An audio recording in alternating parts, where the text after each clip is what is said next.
చాలా మంది stock market ని గ్యాంబ్లింగ్ లేకపోతే జోగము అని అనుకుంటారు. ఈ రీల్లో క్లారిటీ ఇచ్చేస్తాం. Stock market it is a place where traders and investors by and cell the shares of a publicly listed companies. అంటే ట్రేడర్స్ కావచ్చు, ఇన్వెస్టర్స్ కావచ్చు, వాళ్ళ షేర్స్ ని బై లేదా సెల్ చేస్తే సింపుల్ గా మనం స్టాక్ మార్కెట్ అనొచ్చు.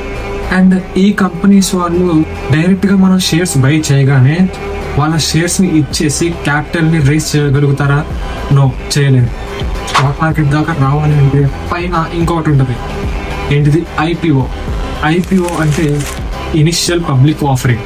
ఈ షేర్స్ ని లేకపోతే క్యాపిటల్ ని డైరెక్ట్ గా రీటైలర్స్ నుంచి అంటే మన నుంచి మనీ రేస్ చేయాలి అంటే ఈ ఐపీఓ ద్వారా జరుగుతుంది. అండ్ స్టాక్ మార్కెట్ అనేది గ్యాంబ్లింగ్ కాదు, జూదం కూడా కాదు అన్న దాని గురించి మీ అందరికీ అర్థమైందని అనుకుంటున్నాను. నేను చేసిన ఈ రీల్ ఇన్ఫర్మేటివ్ గా ఉంటే నా పేజ్ని ఫాలో చేసుకోండి. Let's go together.